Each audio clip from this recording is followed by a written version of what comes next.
Professor Jaime Nascimento é meu entrevistado de hoje. Nós estamos conversando com ele sobre o bairro de Nazaré. Já tem aqui Luiz, pessoal, cadê o Metrópole Turismo no YouTube? Nós estamos no YouTube, Luiz, você pode nos acompanhar por lá, mas infelizmente nós não vamos conseguir ver a imagem do professor Jaime Nascimento, porque estamos com um problema de conexão com ele, que vamos tentar sanar durante o intervalo ainda, mas que por enquanto estamos com ele pelo telefone, mas vocês estão aqui me vendo, eu estou aqui no YouTube esperando por vocês. Vamos aprender um pouco mais agora sobre o bairro de Nazaré. Vamos lá, professor, pode começar a sua aula. As pessoas querem uma coisa cartesiana. Nós temos uma formação cartesiana positivista, assim. Quando foi fundado? Não existe fundação. Quando nasceu o bairro, não existe nascimento de bairro. Os bairros, as cidades, em algumas situações, as cidades são planejadas, mas em outras elas vão surgindo. Feira de Santana surgiu do encontro de várias rotas de boiada. Então, no caso do bairro de Nazaré, é a mesma coisa. A gente vai ter que ter um dia lá, uma conversa sobre o que é bairro, a ideia de bairro, a noção de bairro, limites, fronteiras, essas coisas, para as pessoas entenderem. Sim. Então, no caso do bairro de Nazaré, existe uma primeira aglomeração urbana que é no entorno do que é a igreja de Nazaré. Nossa Senhora de Nazaré, com PH, que foi fundada em 1894. O que dá uma dimensão maior, o que hoje a gente entende como bairro de Nazaré, é justamente a criação da Avenida Joana Angélica, que é, na verdade, a junção, o realinhamento de várias ruas e localidades que já existiam, eu estou falando do início do século XX, e aí se cria uma noção mais ampliada de toda essa área que a gente hoje entende como Nazaré. Qual é a extensão da Avenida Joana Angélica? Desde aquela linha entre o Gabinete Português de Leitura e o prédio do antigo Colégio Águia, até a Praça Almeida Couto. Isto é a extensão da Avenida Joana Angélica. Da mesma forma que outras avenidas, por exemplo, a Avenida 7 de Setembro corta várias regiões da cidade, a Avenida 7 não é um bairro, mas ela passa por vários bairros, ela vai desde a ladeira de São Bento, dali do Largo de São Bento até o Largo do Farol da Barra. Tudo isso é a Avenida 7.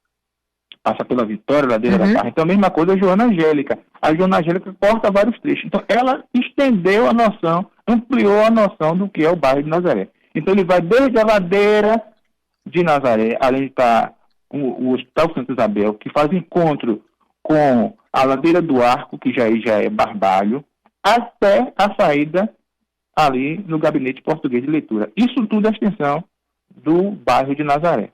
Tanto que a sede do Instituto Histórico é a Avenida Joana Angélica 43 Piedade. Então, a Avenida Joana Angélica é essa extensão toda, e aí está englobado vários trechos que se uniram ao bairro de Nazaré. Essa noção primeira que eu estou falando, as imediações da igreja de Nossa Senhora de Nazaré. Ok. Então, nessa situação, existiam algumas outras localidades que não eram entendidas como Nazaré. Por exemplo, o Campo da Pólvora, por exemplo, vários trechos ali por dentro, a Ladeira da Independência, o próprio Campo da Pólvora. Essas áreas não eram entendidas inicialmente como Nazaré. Foram incorporadas, se ampliou Nazaré por conta da criação da Avenida Joana Angélica, que cortou vários trechos. Por exemplo, ali onde tem hoje a sede do SESC na Bahia, né? Aquilo ali foi retraçado, inclusive para construir aquele viaduto que liga um pedaço ao outro, né? O viaduto que por baixo passa o Vale de Nazaré. Então, várias outras áreas, por exemplo, o Tororó não é subbairro de Nazaré. O Tororó, inclusive, é um bairro antigo a Nazaré, anterior a Nazaré.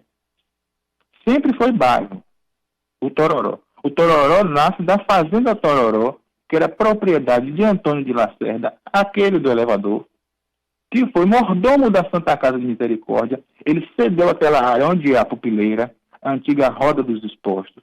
Ele doou aquilo para a Santa Casa, porque era terreno dele, da fazenda dele. E o Tororó nasce dessa fazenda Tororó. Portanto, o Tororó não é sub-área de Nazaré.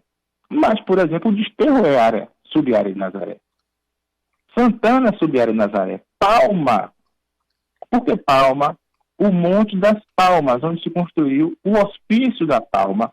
O hospício não era para maluco, não. O hospício era uma espécie de hospital, porque as coisas se inverteram, né? O hospital era para loucos e o hospício era para doentes. Então, o hospício da Palma, do Largo da Palma, tudo isso são áreas que foram agregadas a Nazaré e que, portanto, são sub-áreas da Avenida Joana Angélica, fazendo parte do bairro de Nazaré. Então, você vai ter Palma, você vai ter Bângala, você vai ter o próprio Campo da Pólvora, a área da Ladeira da Independência, por trás da Ladeira de Santana. Tanto Santana quanto Independência são ladeiras construídas, não existiam, foram criadas, urbanização da cidade de Salvador. Porque eu falo assim, a cidade foi planejada. Não, a cidade não foi planejada. A cidade foi orientada, e não foi cidade, foi uma fortaleza que foi orientada pelo rei de Portugal e dizia, deve ter isso, isso, isso e isso. Não houve um desenho, uma planta arquitetônica para essa cidade. E desde aí ela foi crescendo para vários lados, como é natural a expansão de uma cidade.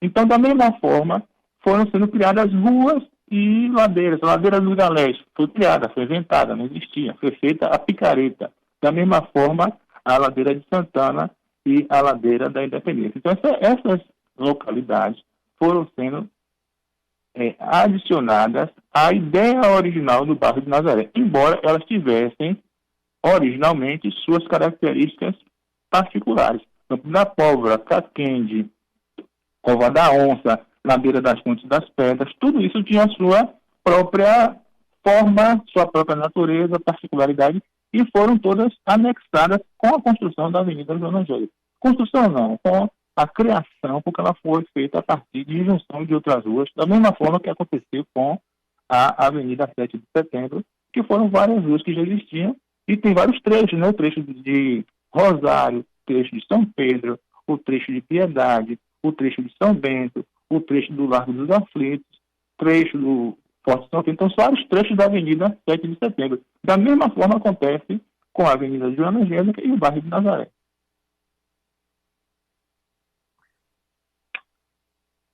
Vai?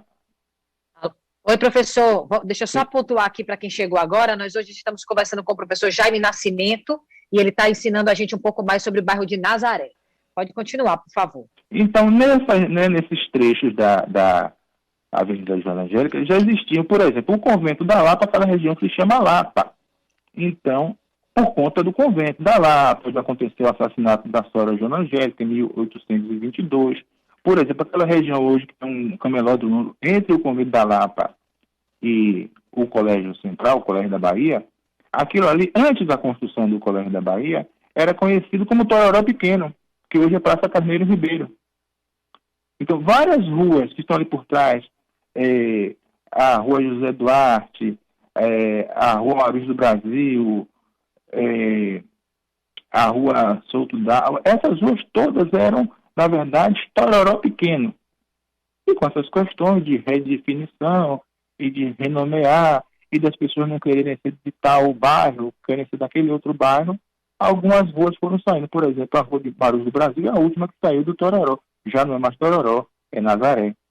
Como da mesma forma, o Boulevard Pedro Veloso Gordilho, que é uma rua que está ali, não é mais Tororó, é Nazaré, porque preferiram sair. E com essas redefinições, muita coisa na base da política, né, da força política, que a pessoa vai lá, briga na Câmara, consegue que um vereador faça uma redefinição e tira aquela rua, aquela localidade desse bairro para aquele bairro. Então, algumas pessoas acharam melhor que tanto o Boulevard Pedro Veloso Gordilho quanto a Rua Maruz do Brasil passassem a ser Nazaré e não mais Tororó. Então é assim, na verdade, que os bairros, os lugares, a cidade vai se formando. Né? Algumas coisas com uma atitude de modernização urbana e outras com reivindicação dos interesses de quem mora nesse ou naquele lugar. Isso acontece em todas as cidades e em toda a cidade de Salvador. Então, muitos trechos do que era particular individual passou a ser Nazaré por conta da Avenida Joana Angélica. E uma série de lugares muito importantes que têm importância individual do ponto de vista do lugar, como, por exemplo, o Convento da Palma, o Hospício da Palma, que teve a questão da invasão da Companhia das Índias, que chama de invasão holandesa, mas nunca nenhum holandês botou o pé aqui. Na verdade, quem invadiu Salvador foi a Companhia das Índias Ocidentais, interessada no domínio do comércio de açúcar, foram mercenários que vieram para cá, não foi um exército de nenhuma Holanda, porque a Holanda não existia. Então, na invasão da Companhia das Índias Ocidentais, em 1624, em 1625, aquele convento foi tomado, e então tem uma história importante ali. Da mesma forma acontece com a área do Campo da Pólvora. Por que Campo da Pólvora? Campo da Pólvora porque ali ficava o paiol das forças militares da época. Então, paiol é a casa onde se coloca pólvora, coloca arma, todo o seu arsenal. Então, mesmo depois da demolição do quartel da Pólvora e a construção do Fórum Rui Barbosa, continuou sendo chamado de Campo da Pólvora. Havia ali uma estátua do imperador Pedro II, que foi transferida para, hoje, Praça Almeida Couto. A estátua que está ali é a estátua do imperador Pedro II. Quem é Almeida Couto? José Luiz de Almeida Couto, o último presidente da província da Bahia. No tempo do Império, não existiam estados, existiam províncias. E os líderes, os chefes maiores dessas províncias eram o presidente da província, que era indicado pelo imperador. Então, José Luiz de Almeida Couto foi o último presidente da província, foi justamente na gestão dele que foi proclamada a República, e ele é o último presidente de província da Bahia, José Luiz de Almeida Couto. Então, por isso aquela praça Almeida Couto. Está ali o Hospital Santa Isabel, que foi o primeiro. É o Hospital da Santa Casa de Misericórdia. Ele funcionou inicialmente atrás da Igreja da Misericórdia, ali na Rua da Misericórdia, e já no século XIX, primeira metade, com muito esforço e com grandes donações, donativos, dado dinheiro pelo Conde de Pereira Marinho, foi construído. Aquele hospital levou cerca de 30 anos para ser completado, né? E por homenagem a ele, que deu muito dinheiro, muita ajuda, tem uma estátua do Conde de Pereira Marinho ali na frente do Hospital Santa Isabel. Inclusive foi alvo de reivindicações recentemente, dessa coisa de derrubar a estátua, porque ele teria sido um comerciante de escravos. Então queriam tirar, e a Santa Casa disse que não vai tirar não, porque aquele terreno é dela, ele fez benefício à Santa Casa, ela vai continuar homenageando ele, e a estátua vai continuar ali. Então são vários trechos que têm a sua identidade particular, mas que por conta dessa questão da avenida passaram a ser conhecidos apenas como Bairro de Nazaré. Muito bom, professor Jaime Nascimento, é o nosso bate-papo de hoje. Nós estamos aqui aprendendo sobre o bairro de Nazaré. Já tem aqui algumas perguntas para o professor, mas nós vamos para o intervalo comercial rápido. Enquanto a gente está no intervalo, a gente vai tentar mais uma vez conectar com o professor pelo YouTube para que a gente possa vê-lo aí durante a entrevista, mas se não for possível, iremos manter o nosso bate-papo aqui pelo telefone. Vamos continuar com o querido professor Jaime Nascimento, que está aqui conversando com a gente hoje sobre o bairro de Nazaré. Professor, o senhor tem alguma coisa para complementar ou eu posso já entrar nas perguntas dos ouvintes? Quero complementar com duas pessoas. Falar também, parabenizar o padre Alfredo. Ele é mais do que isso que você falou, Lara, porque ele realmente é uma pessoa... Primeiro, ele não tem questão de preconceito religioso, ele abraça das outras religiões. Então, tem um trabalho muito interessante com um grupo interreligioso aqui na cidade, e que, por exemplo, recentemente fizeram uma campanha para apoiar, do ponto de vista material, com roupa, com alimento, com alguma questão financeira, travestis, né? Travestis que fazem programa, né? Porque estavam passando muita necessidade e não foram incluídas em nenhum grupo dessas ajudas de governo, né? De prefeitura. Então, ele fez um trabalho com outros sacerdotes e ajudou essas pessoas. Então, o padre Alfredo é realmente uma pessoa muito importante. E também parabenizar a primeira-dama, né? A primeira-dama do Estado tem tido um trabalho muito interessante à frente das voluntárias sociais. Então, só uma curiosidade, dizer que, por exemplo, naquela Avenida Joana Angélica, coladinho ali no muro do Desterro, a parte do muro do convento do Desterro que fica para a Avenida Joana Angélica, foi fundado em 1937 o primeiro banco de sangue da Bahia, uma iniciativa dos médicos Menandro Novaes e Estácio Gonzaga. E aí depois foi transferido, conhecido muitos anos, porque o Banco de Sangue da Rua do Limoeiro. Né? Rua do Limoeiro é aquela que fica entre o Hospital Manuel Vitorino e a Maternidade Climério de Oliveira. Então, hoje se conhece de uma rede de laboratórios, STS, mas foi ali, naquela casinha que fica coladinha no muro do desterro, o primeiro banco de sangue da Bahia. E por falar em STS, deixa eu deixar o registro aqui do meu beijo para meu tio Valdir Lisboa, que é hoje o gestor do STS, pai da minha grande amiga Alice Lisboa. Um beijo aqui para eles. Eu sou doadora de sangue, infelizmente estou ainda impossibilitada porque estou amamentando, mas desejando que em breve eu possa voltar a fazer essa ação tão importante aí para todos. E que nesse momento de pandemia é importante a gente registrar que os bancos de sangue estão sofrendo muito, porque não só de Covid as pessoas estão adoecendo e morrendo, mas de outras doenças, e muitas delas que precisam de sangue. Então, todos os bancos de sangue do Brasil têm feito campanhas muito grandes para que as pessoas doem sangues e plaquetas, porque a população precisa desse suporte para manter os cuidados com a saúde. Então, se você é doador, vá doar, e se você pode ser um doador, mas ainda não é, tome essa iniciativa de compartilhar a saúde com as pessoas. Professor, eu posso fazer algumas perguntas aqui para você, de ouvintes que mandaram para a gente? Mande bala. Vamos começar, então, aqui. Um beijo para todos os queridos que já estão aqui no nosso youtube.com/portal Metro 1. Tem aqui uma pergunta de Ana Rita, dizendo que a entrevista está interessante, fantástica, parabéns, professor. Alex diz que o trabalho não está deixando ele sossegado, mas ele está por aqui. Ele pergunta por que o bairro se chama Nazaré. Nazaré por conta da paróquia de Nossa Senhora de Nazaré. Aquela primeira área que era do entorno da igreja, Nazaré, depois a extensão do bairro, como eu falei, com a abertura da Avenida Joana Angélica. Então, por conta de Nossa Senhora de Nazaré, que é uma igreja de 1894. Eu tenho uma relação particular, porque uma de minhas primas, a missa de 15 anos dela foi naquela igreja, atrás da igreja tem um salão de festa, então o baile de 15 anos de minha prima Cláudia foi feito ali. Muito bom, mandar um beijo para a tia Douçorada, que está aqui mandando alguma mensagem para a gente. Um super beijo. Ela disse que está acompanhando a gente pelo YouTube também, mas também pela rádio. Alex pergunta qual a limitação geográfica do bairro, quais os pontos históricos principais? Veja, essa questão de limitação geográfica é muito complexa, porque tem a parte da prefeitura, né, dos órgãos públicos, que diz que é aqui. Tem a parte do sentimento do pertencimento de quem mora no lugar. Então, isso é complexo. Então, tomemos a Avenida Joana Angélica como parâmetro.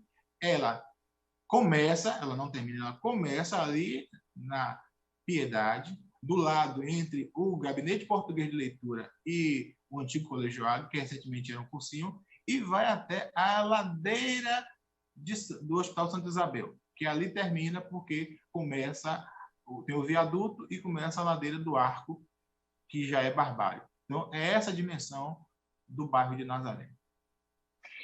Ramon faz uma pergunta que eu vou complementar com a pergunta de um outro ouvinte pelo WhatsApp. Ele pergunta, professor, por favor, de onde vem o nome Pupileira? E um outro ouvinte pergunta o que era aquele lugar ali onde hoje é a Pupileira.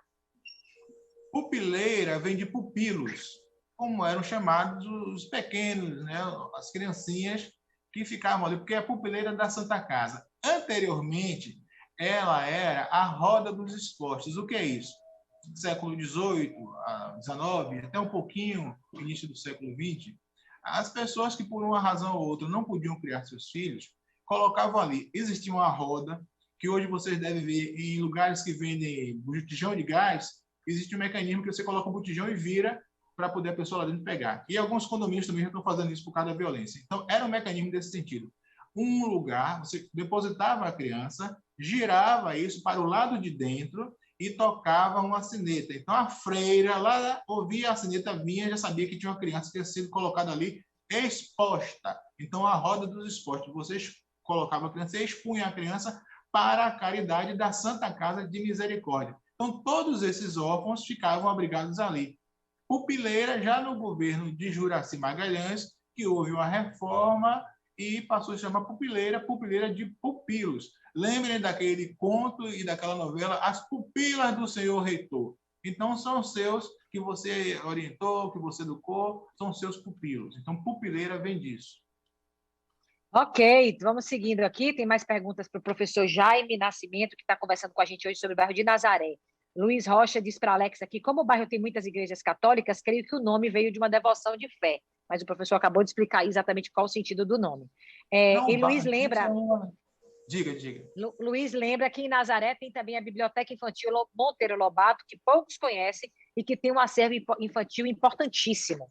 O senhor sabe falar Sim, um pouco sim. sobre essa biblioteca? A Biblioteca Infantil Monteiro Lobato, a única biblioteca infantil do estado da Bahia, criada, instalada pela professora Denise Tavares. Sim, é uma biblioteca muito importante, que está ali numa situação meio estranha, um tanto quanto sem a devida atenção, como de resto a própria Praça Almeida Couto, né? Na época do prefeito de Baçaí, inventaram de colocar uma fonte ali, a fonte está abandonada, entregue a pessoas, não diria moradores de rua não, porque não são pessoas ruins, e detonam e destroem, são vândalos.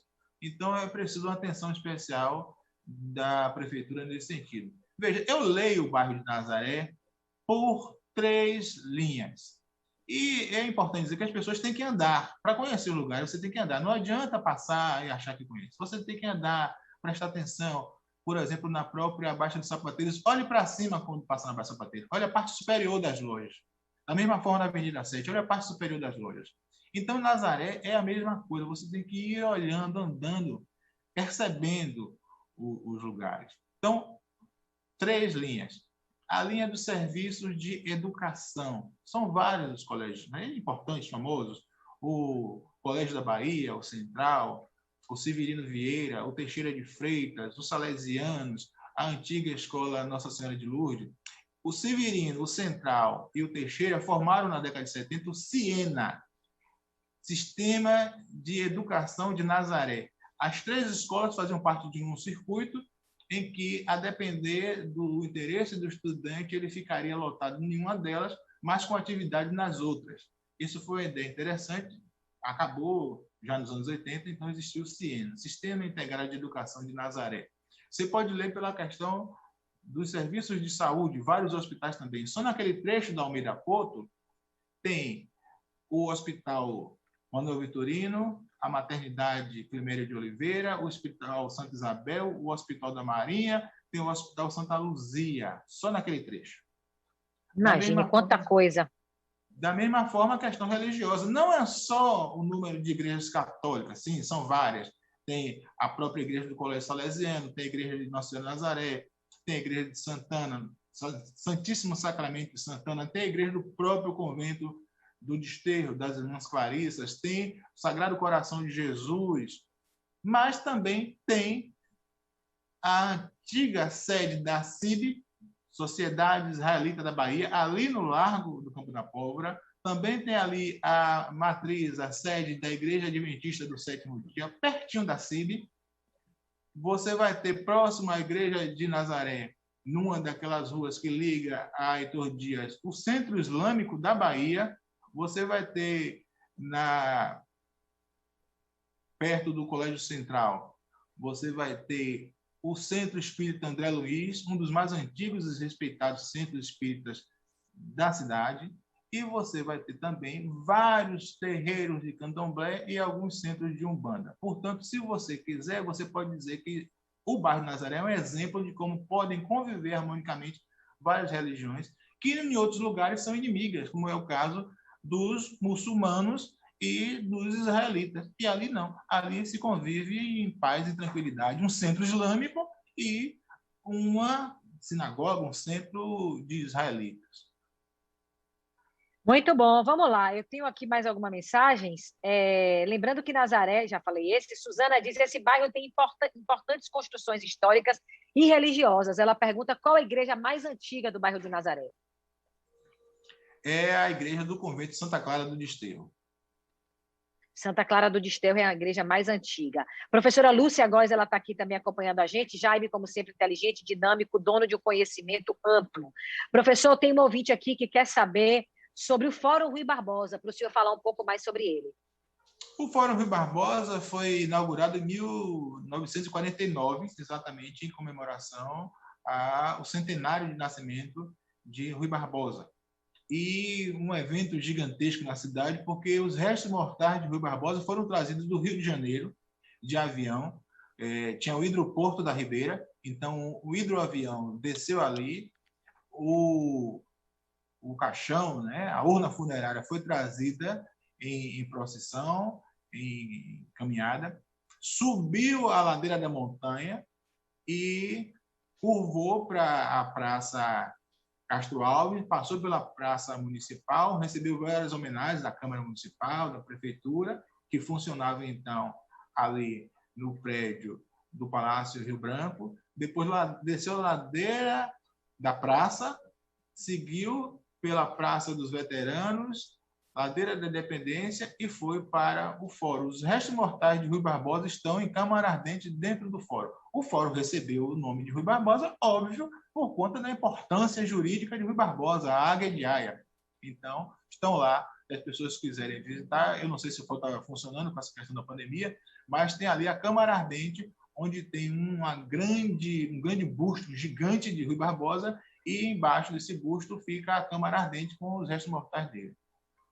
Muito bom. Tia Dossorada está zangada aqui comigo, que eu não li a primeira mensagem, porque o programa é muito dinâmico, eu vou lendo as mensagens e Tia Dossorada escreve sempre em caixa baixa, caixa alta, e às vezes eu não consigo compreender o texto, sabe? O que ela quer dizer. Mas eu vou ler aqui e aí vocês interpretam aí como é, para ela não ficar triste comigo. Ela diz assim, ó, Menina Luiz Lara Kertes, muito bom dia. Estava na rádio para não ficar comentando. Impossível se calar diante daquele que há voz da justiça. Obrigada, professor Jaime, por falar psicopata. Parabéns, parabéns. Eu li sua mensagem, mas é porque, como eu não consegui entender exatamente o que você estava querendo dizer, eu acabei pulando mais ou menos exatamente o que era para ser lido. Foi por isso que eu não li, não foi por falta de carinho e cuidado. Ela disse que começou... Aqui, vamos ver se essa vez eu entendo. Comecei no Centro Espírita André Luiz há mais de 40 anos. Segundo a NASA, o André Luiz tinha o melhor tratamento cirúrgico espiritual do mundo, diz ela aqui, na mensagem que encaminha para a gente. Deixa eu atender Beth, que está na linha 2 para falar. Bom dia, Beth, seja bem-vinda. Bom dia, Lara. Bom dia, professor. Tudo bem, meu amor? Eu gostaria de saber, a mouraria pertence a Nazaré, e o que quer dizer mouraria? Joia, obrigada, sim, Beth, sim. Um beijo para você. Pertence, sim, Beth. Nessa questão que eu falei, de que com a Avenida Joana Negra, vários trechos foram sendo incorporados a Nazaré, a mouraria foi incorporada. Mouraria aqui quer se relacionar a mouros, né? Porque houve a invasão lá na Península Ibérica, Portugal e Espanha foram invadidas pelos muçulmanos e pelos mouros. Mouros é uma forma de se dirigir a referir a povos muçulmanos de uma determinada etnia. Então, a mouraria seria o lugar onde moram os mouros. Mas o professor Cid Teixeira, segundo ele, na verdade, ali nunca existiu nenhum mouro. Existiam alguns ciganos, mas como também a ideia de mouro para os portugueses era a ideia de um lugar reservado para, então se podia usar mouro de forma aleatória. Então você queria falar, na verdade, de cigano, que ali é o gueto dos ciganos, você dizia mouro, ali é o lugar dos mouros, ou seja, daqueles que não são como nós, são diferentes, como os romanos diziam, bárbaro. Qualquer povo que não falasse latim era bárbaro. Então, os portugueses diziam, são os mouros, né? Aquele povo estranho ali. Então, qualquer povo que os portugueses achassem que era estranho, era mouro. Então, ali ficou sendo mouraria, mas não que houvesse realmente mouros ali. Muito bom, professor Jaime. Olha, tem ainda aqui algumas perguntas chegando, mas eu queria agradecer imensamente aí a oportunidade desse bate-papo. Tem um ouvinte dizendo aqui que a sinagoga na Pituba já está lá há 8 anos, aqui na Rua das Rosas, inclusive, passo por ela sempre. Pergunte ao professor se a mouraria é considerada Nazaré, a gente já respondeu essa pergunta. Tem muitas mensagens aqui chegando, mas infelizmente a gente não pode manter o diálogo porque o nosso tempo é muito curto. Eu quero agradecer ao professor Jaime pela oportunidade desse bate-papo. Quero pedir desculpa, né, por não ter, porque a gente não conseguiu conectar, eu não associei o nome à fisionomia, mas agora já estou me lembrando da sua fisionomia aí no bairro do Tororó, mas quero pedir que o senhor volte, escolha outros bairros, combine com a Vanessa e venha ensinar um pouco mais da cidade de Salvador para a gente, porque o intuito desse programa é levar conhecimento para os moradores da cidade e, consequentemente, incentivá-los a sair visitando um pouco mais dessa terra tão próspera e tão cheia de história, cultura e arte. Muitíssimo obrigada por mais uma vez estar aqui com a gente. Conte sempre com o Metrópole Turismo e até a próxima. Obrigado a você, Lara. E vou conversar com a Vanessa assim, vamos programar uma série.